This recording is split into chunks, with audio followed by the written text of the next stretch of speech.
Walk into any shopping mall, corporate plaza, or hospital, and you will see them. Unarmed private security professionals are a constant presence in public spaces. Their uniform projects a clear message: authority, order, and safety. When an active threat strikes and panic sets in, human psychology reacts on a primal level. Civilians immediately look to that uniform, expecting the person wearing it to be fully equipped and ready for physical combat. State regulations and official training standards draw a hard line here. An unarmed professional lacks the firearms, specialized equipment, and tactical combat training to directly engage a shooter. By definition, an active threat is an incident that deliberately creates an immediate, imminent danger to the community. It is chaotic, violent, and designed to cause maximum harm in minimal time. Because of this, the core rule of survival is absolute. An unarmed professional is not a police officer. You must never attempt to stop the attacker with physical force, unless your life is in immediate danger and there is no other option left. Your actual role in a crisis relies on mental agility. You are there to process information rapidly, maintain strict situational awareness, and strategically guide terrified bystanders through rigid survival protocols. An active shooter event is defined by its extreme speed. The situation is completely unpredictable and evolves in sense. The attacker usually has a specific target in mind, but random bystanders rapidly become collateral damage if they do not move fast. As this survival flowchart shows, your primary directive is to run. Execute a pre-planned escape route, leave your belongings behind, and keep your hands visible. If running is impossible, hide. Lock doors, heavily barricade entryways, and completely turn off your cell phone. As an absolute last resort, fight, but only when your life is in imminent danger. Fighting back requires total physical aggression. You are attempting to incapacitate the shooter by throwing heavy makeshift items and committing to the physical strike without hesitation. The run, hide, fight framework serves as a strict evasion matrix.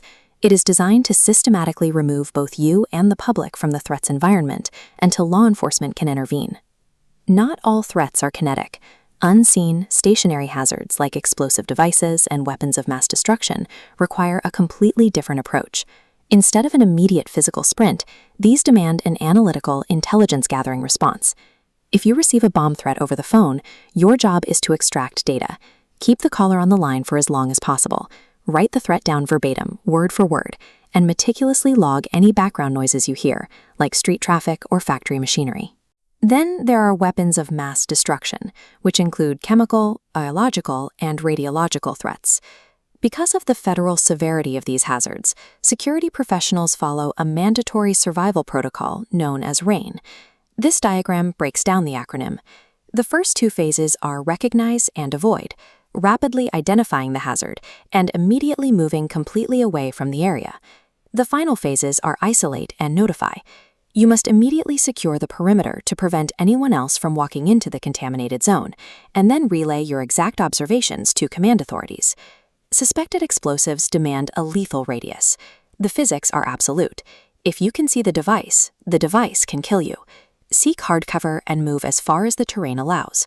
Surviving these unseen threats relies entirely on your ability to freeze the scene, isolate the danger, and act as the vital eyes and ears for specialized response teams.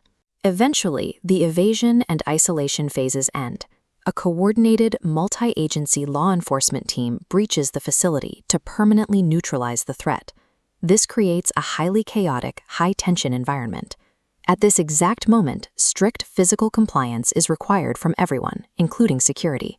Instantly drop any items, raise your arms, spread your fingers wide, and make absolutely no quick movements. You have to make an immediate psychological shift. You are transitioning from the person in charge to a passive civilian.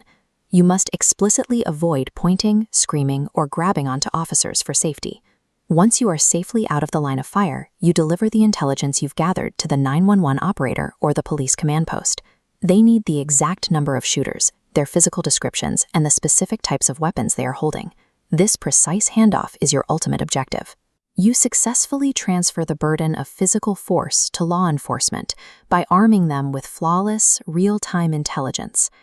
While knowing how to react during an attack is vital, the most successful resolution to an active threat actually occurs long before the crisis ever begins. This comes down to recognizing threat indicators.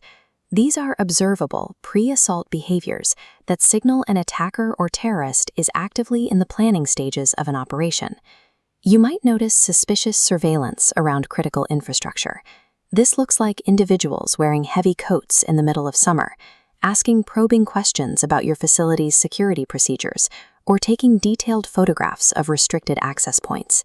Vehicles are a major indicator.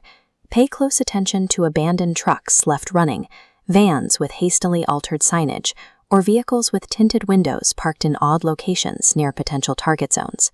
You also have to recognize physical anomalies in your environment. Look for heavy unattended luggage in a crowded lobby, mailed parcels covered in excessive postage, or toxic chemical odors coming from non-industrial spaces like a motel room. The uniform carries an implicit promise of physical protection, and in a crisis, the public instinctively looks for that promise to be fulfilled. But your primary survival tool is cognitive bandwidth. By mastering situational awareness and identifying anomalies before they escalate, you stabilize the chaos through information and execution that firepower cannot replace.